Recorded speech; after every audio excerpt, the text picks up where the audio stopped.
Hey guys, it's Libby, and today I'm doing my September wrap-up. Oh my god, the year is almost over, and we all are continuing the trudge to our final, tragic destination. I'm in the October mood. I only finished 3 things this month. They were 2 novels and 1 play, but I did make a lot of progress on the French novel that I'm currently working on, which isn't that long, but I'm not that good at French, so it's taking me a little bit longer than the average book. So the first novel that I read was Daphne du Maurier's Marianne, and this, I'm very sad to say, is another piece of evidence that Daphne du Maurier wrote 2 great books and then no other ones. Those 2 great books being Rebecca and My Cousin Rachel. Rebecca is my favorite book of all time, and My Cousin Rachel is very, very good and definitely makes my top 20, possibly my top 10. And the other Daphne du Maurier books that I've read have been okay to really, and this one was kind of more on the really end. So this is set in the late 18th and early 19th centuries, and it's a kind of fictionalized biography of Daphne du Maurier's great-great-grandmother. Did I do that right? Great-great-grandmother, Marianne Clark. Marianne grew up in London in not quite utter poverty, but certainly shabby circumstances, but through her cunning and wiles is able to get herself out of that situation, get herself married. Fortunately, the guy she marries is kind of crap, and so she has to use some more cunning and wiles, and she eventually becomes the mistress to one of the brothers of the king. And this is a story that can be done well, and the plotting and the characterization I didn't really have a problem with. I didn't think it was anything special, but I thought it was fine. But I could not handle the narrative voice and the way the prose works. Let me read you a sample so you understand. They seemed a good sort of people and gave no trouble and paid their rent, which was all that was necessary. He nodded to the daughter home from boarding school when he passed her in the entrance, but never observed her closely. This must be she, then, joining in the congratulations and speaking so enthusiastically of his future appointment. Is it Miss Farquhar? Yes, it is. I was not sure. Yes, thank you indeed. Very gratifying. Quite a young lady, surprising. The father seemed a common sort of fellow, so she knew about the monuments at Culworth and at Marston St. Lawrence. Had read about them in a newspaper. Fancy remembering. Yes, the stonework at Culworth had proved most successful.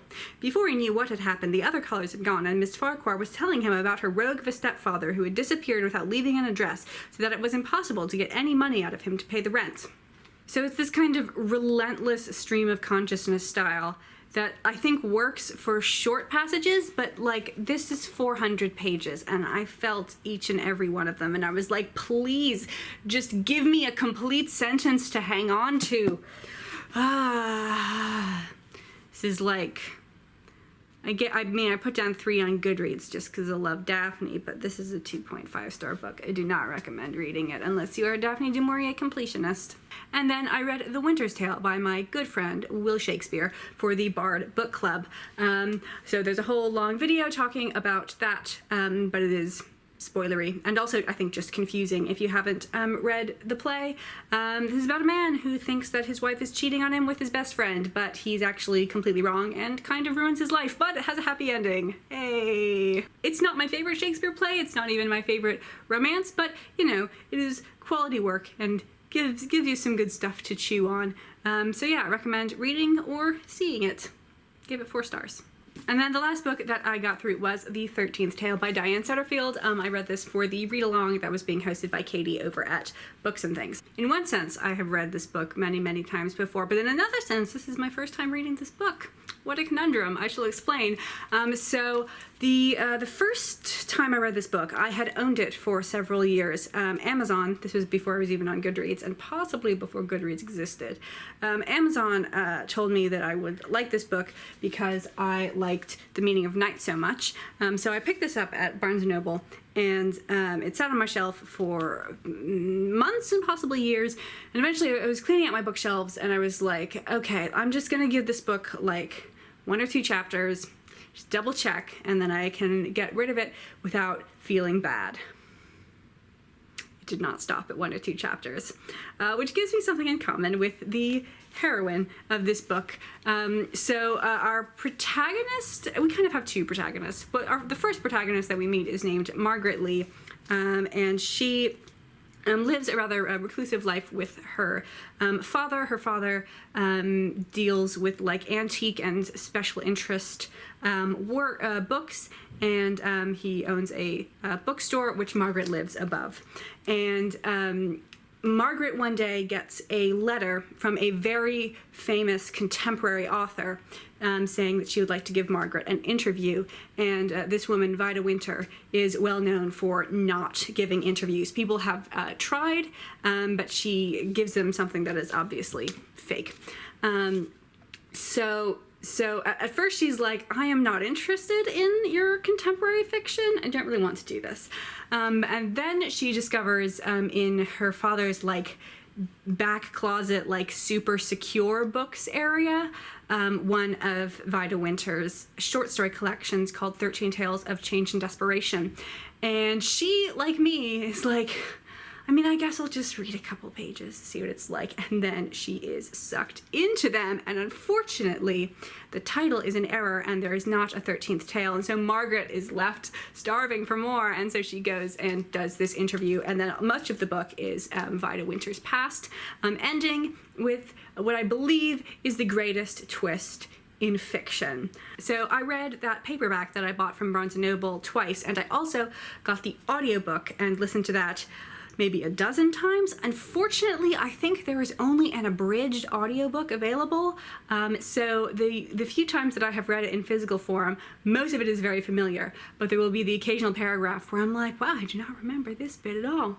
But so the sense in which this is the first time I have read this book is the first time I've read this physical book, because I lent my mom my paperback of the 13th tale, and she really liked it a lot. She actually, I think, got to the end and then immediately started it over again. And so David got me this collector's first printing hardcover, and so my mom can have the paperback. And let me tell you, oh, it's nice. The words, I'm about to get all weird about physical objects, but they just pop on the page more than normal. And when you take, I mean, obviously we got these great end papers going on, and then when you take the cover off, there's like this sort of faux leather, and we're gonna have an ASMR moment right now, guys.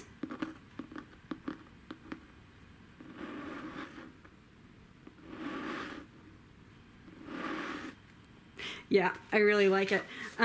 So yeah, I give this book 5 stars. It's one of my top 10s. And Diane Setterfield, who is a bit of a recluse herself, actually has her 3rd novel coming out next year called Once Upon a River, which I'm very excited about. So I think in the meantime, like, I wasn't planning to reread her previous works before Once Upon a River. They're all standalone, so it doesn't matter.